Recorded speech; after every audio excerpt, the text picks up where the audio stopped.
নমস্কার বন্ধুরা, আমি নবনীতা আপনাদের কাছে নিয়ে এসেছি আবার একটি ভিডিও নিয়ে। আপনারা কম বেশি অনেকেই জানেন যে আমি হোম ডেলিভারি করি আর কি, মানে আমার হোম সার্ভিস আছে বাড়িতে খাবারের। তা আমার প্রত্যেক দিনই আমার কিছু লিমিটেড কাস্টমার আছে যাদের কাছে আমার খাবার যায়, তাদের দুপুরের খাবার। রাত্রিবেলা করি না কারণ আমার ছেলের পড়াশোনা আছে।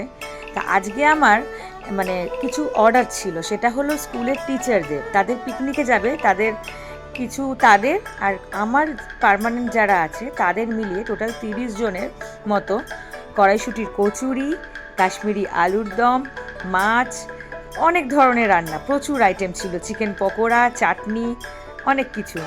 তাই ভাবলাম তোমাদের সাথে ভিডিওটা একটু শেয়ার করি। সকাল সকাল আমার সমস্ত খাবার পৌঁছে দিতে হবে, মানে একজনের তো প্রচণ্ড তাড়া, 9:30, তাই তাকে আগে আমার ভাসুরের ছেলে মানে রোহিতকে দিয়ে, মানে আমার ছেলের দাদাকে দিয়ে আগে পাঠিয়ে দিলাম।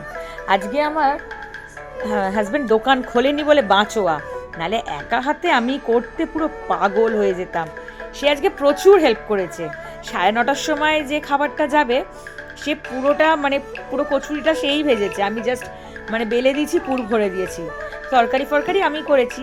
তাছাড়াও মানে আমি যতটা কাজ করেছি সেম টু সেম আমার সঙ্গে পুরো কাজ সেও আজকে ছুটিতে করেছে। আর এই যে পকোড়াটা, সমস্ত পকোড়া সে একা হাতে ভেজেছে, আমি খাবার রেডি করছিলাম। আর এই যে আমার ছেলেও এসে গেছে, বলছে তাড়াতাড়ি হাত ফাত ধুয়ে তাড়াতাড়ি চলে এসছে, দাও আমিও হেল্প করব, বাবা হেল্প করছে তাহলে আমি কেন বাদ যাব বলে সে লেচিগুলোকে গোল গোল করতে বসে পড়েছে। আমি বললাম বস তাহলে তুইও কর। দিয়ে এই যে ব্যাগের মধ্যে কিছুটা খাবার প্যাকিং করে দিয়েছি, এটা আগে চলে যাবে, তারপরে বাকিটা একটু বেলায় যাবে আর কি। তাই ভাবলাম যে একটা ছোট্ট একটা এক্সপিরিয়েন্স তোমাদের সঙ্গে শেয়ার করি, তাই ভাবলাম যে তোমাদেরকে ভিডিওটা পোস্ট করি। তারপরে আমাদের ওর বাবা দোকানে চলে গেল, আমি কাজ করতে করতে আমার মাও চলে এসেছিল আমাকে জয়েন করতে। মা আমাকে প্রচুর অর্ডার থাকলে আমার মা আমাকে খুব হেল্প করে দেয় প্রত্যেকটা অর্ডারেই, সেটা আমি কম বেশি ভিডিওতে দেখাতে পারি না, কিন্তু আজকে ভাবলাম একটু ভিডিওটা করি, তাই ভাবলাম তোমাদেরকে ভিডিওটা দেখাই।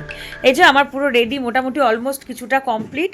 আর এই যে আমার মাও এসে হাত লাগিয়ে দিয়েছে বেলাতে, কারণ অনেকগুলো তো আমি একা পারবো না সামলাতে, একা হাতে বেলে ভাজা। ওর বাবা আবার দোকানে যাবে, আর ওইদিকে আমার ছেলে ওই যে পেছন দিকে রয়েছেন, নিজে জানে আমরা কাজে ব্যস্ত, তাই নিজের রসটা নিজেই করে খেয়ে নিচ্ছিল। বললো মা লেবুগুলো তুমি বার করে দাও, আমি নিজেই রস করে নেবো বলে ওই যে কাজ করছে। তারপরে আমাদের সব কাজ বাজ কমপ্লিট করে টাইম মতো খাবার দিয়ে দিলাম। আজকের দিনটা ভীষণ ভীষণ ভালো কাটলো। তো টাটা।